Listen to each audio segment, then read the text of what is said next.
हरे कृष्णा। तो आज हम जानेंगे कि द्रौपदी मैया जी का चीरहरण क्यों हुआ था और भगवान श्री कृष्ण ने उनकी रक्षा क्यों की थी। भगवान श्री कृष्ण जो है वो बहुत ही दयालु है। वो क्या करते हैं, जब अगर हम उन्हें एक बार प्रेम से बुलाएंगे तो भगवान आपके हो जाते हैं। तो भगवान को अगर आप अपना बनाना चाहते हैं तो आप रोज जपिए हरे कृष्णा कृष्णा कृष्णा हरे हरे, हरे राम राम राम हरे हरे।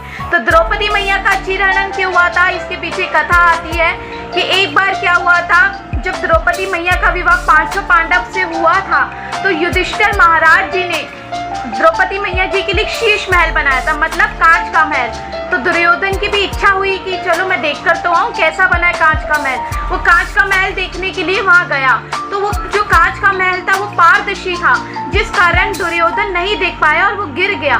तो द्रौपदी जी मैया ने हंसते हंसते बोल दिया, अंधे की संतान अंधी।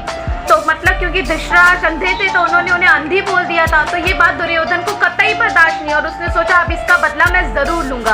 कहते हैं ना, जो भी गलत लोग होते हैं वो क्या करते हैं, हमेशा मौका ढूंढते हैं बदला लेने का, और यही किया दुर्योधन ने।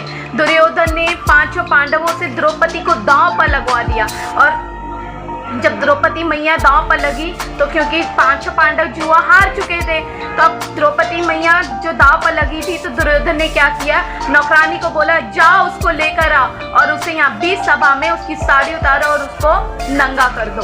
तो ये क्योंकि उसने ये बोला था ना कि मैं अंधे की संतान हूँ, अब देख।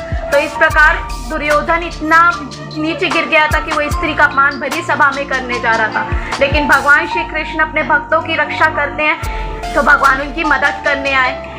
और क्यों मदद करने आए, इसके पीछे दो कारण भी बताए जाते हैं। पहला कारण ये था कि द्रौपदी मैया ने एक दिन स्नान करने के लिए गंगा किनारे गई। तो गंगा किनारे पे एक ब्राह्मण था जो कि अंधा था, वो स्नान कर रहा था और उसकी लंगोट गंगा मैया में बह गई। तो उसकी लंगोट जब गंगा मैया में बह गई, द्रौपदी जी ने जब देखा ये तो ब्राह्मण है और ये परेशान हो रहा है और ये अंधा भी है, तो द्रौपदी मैया ने क्या किया, अपनी साड़ी को फाड़ा और ब्राह्मण को लंगोट के जितना कपड़ा दे दिया। तो ब्राह्मण ने उसको क्या दिया, आशीर्वाद, तेरी हमेशा रक्षा और तेरे को हमेशा कपड़ा, अनगिनत कपड़ा तुझे दान में मिले। तो कहते हैं ब्राह्मण का आशीर्वाद कभी खाली नहीं जाता और अगर ब्राह्मण वैष्णव हो तो उसका आशीर्वाद कभी खाली नहीं जाएगा। दूसरा कारण क्या था, जब श्री कृष्ण भगवान शिशुपाल जी का वध कर रहे थे तो कृष्ण भगवान जी की उंगली कट गई थी।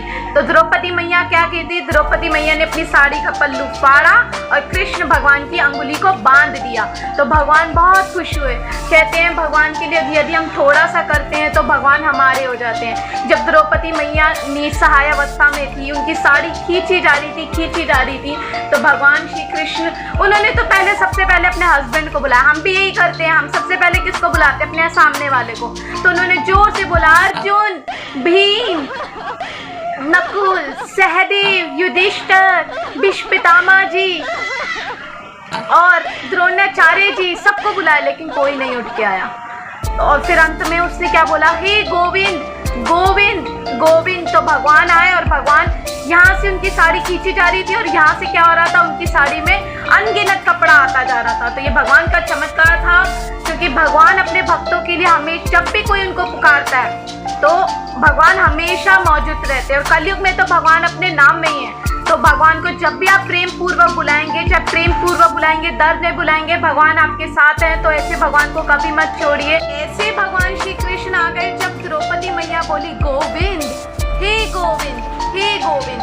भगवान अपने भक्तों के लिए पूरी तरीके से विल्ले हैं, लेकिन बस जरूरत क्या है आपको उन्हें बुलाने के लिए। तो call him Krishna and chant Hare Krishna Krishna Krishna Hare Hare, Hare Ram